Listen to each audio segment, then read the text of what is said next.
पहाड़ी पर बसे एक छोटे से गांव समृद्धपुर में हर साल बारिश का मौसम एक नई उम्मीद लेकर आता था। गांव के खेत पानी से भर जाते थे, फसलें लहराने लगती थीं और गांव वाले बारिश की पहली बूंदों का स्वागत बड़े उल्लास के साथ करते थे। लेकिन इस साल बारिश कुछ अलग ही थी। जुलाई का महीना था। काले बादल पहाड़ों के ऊपर मंडरा रहे थे। बारिश ने जैसे अपनी सीमाएं तोड़ दी थीं। नदी, जो आमतौर पर शांत रहती थी, अब गुस्से में उफान मार रही थी।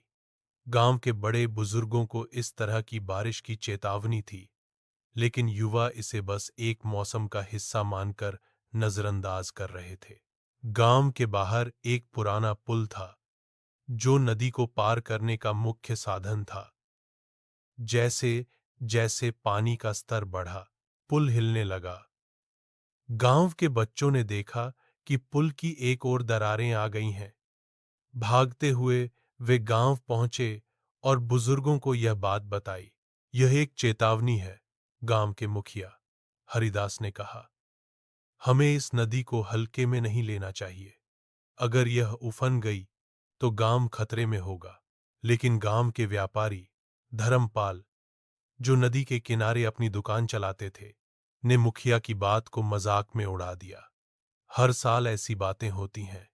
यह बारिश बस कुछ दिनों में रुक जाएगी। घबराने की कोई जरूरत नहीं, उन्होंने कहा। मुखिया ने गांव वालों से अपील की, हमें बांध को मजबूत करना चाहिए। नदी के पास जितने पत्थर और लकड़ी हैं, उन्हें इकट्ठा करके बांध बनाना होगा। कुछ लोग मुखिया की बात मानकर काम में जुट गए, जबकि अन्य इसे अनदेखा करते रहे। अगले दिन बारिश और तेज हो गई। शाम तक पानी का स्तर इतना बढ़ गया कि नदी ने अपने किनारे तोड़ दिए। पुल टूटकर नदी में बह गया और पानी तेजी से गांव की ओर बढ़ने लगा। धर्मपाल की दुकान, जो नदी के सबसे करीब थी, पूरी तरह से डूब गई। गांव में अफरा तफरी मच गई। पानी तेजी से गांव के मुख्य रास्तों पर फैलने लगा। खेत बह गए और मवेशी सुरक्षित स्थान की ओर भागने लगे। मैंने कहा था कि यह बारिश सामान्य नहीं है, मुखिया ने चिल्लाकर कहा। अब हमारे पास समय नहीं है। जो बचा सकते हैं, उसे बचाने के लिए हमें एकजुट होना होगा। हरिदास की अपील पर गांव वाले अपने सभी मतभेद भूलकर एक साथ जुट गए। उन्होंने अपनी जान जोखिम में डालकर बांध बनाने की कोशिश की। कुछ लोगों ने पेड़ों की डालियां काटकर पानी के बहाव को रोकने की कोशिश की। महिलाएं और बच्चे मवेशियों और अनाज को ऊंचाई पर ले जाने में मदद कर रहे थे। गांव के युवा, जो पहले मुखिया की बात को अनसुना कर रहे थे, अब सबसे आगे थे। हम इसे संभाल लेंगे, एक युवा अर्जुन ने कहा। उसने अपने दोस्तों के साथ मिलकर पत्थरों को इकट्ठा करना शुरू किया और गांव के किनारे एक अस्थायी दीवार बनाई। रात भर की मेहनत के बाद पानी का बहाव थोड़ा धीमा हो गया। गांव वालों की एकजुटता और मेहनत ने उन्हें तबाही से बचा लिया। सुबह जब सूरज उगा तो गांव वालों ने राहत की सांस ली। हालांकि नुकसान बहुत हुआ था, फसलें बर्बाद हो गई थीं, पुल टूट चुका था और कुछ घर पानी में बह गए थे। लेकिन गांव बच गया था और इसका श्रेय मुखिया की दूरदर्शिता और गांव वालों की एकता को गया।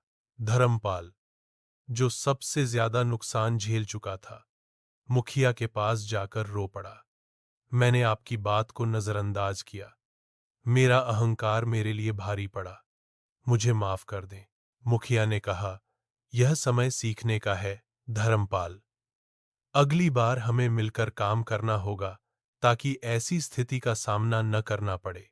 गांव वालों ने मिलकर पुल का पुनर्निर्माण किया और नदी के किनारे एक मजबूत बांध बनाया। उन्होंने तय किया कि बारिश के मौसम में सतर्कता और तैयारी ही उन्हें भविष्य में बचा सकती है। गांव में एक नई जागरूकता आई। हर व्यक्ति ने यह सीखा कि प्रकृति से बड़ा कोई नहीं और एकता में ही शक्ति है। मेरे प्यारे दोस्तों, अगर आपको मेरा कंटेंट पसंद आता है तो कृपया मेरे YouTube चैनल को सब्सक्राइब करना न भूलें। आपके समर्थन के लिए बहुत बहुत धन्यवाद।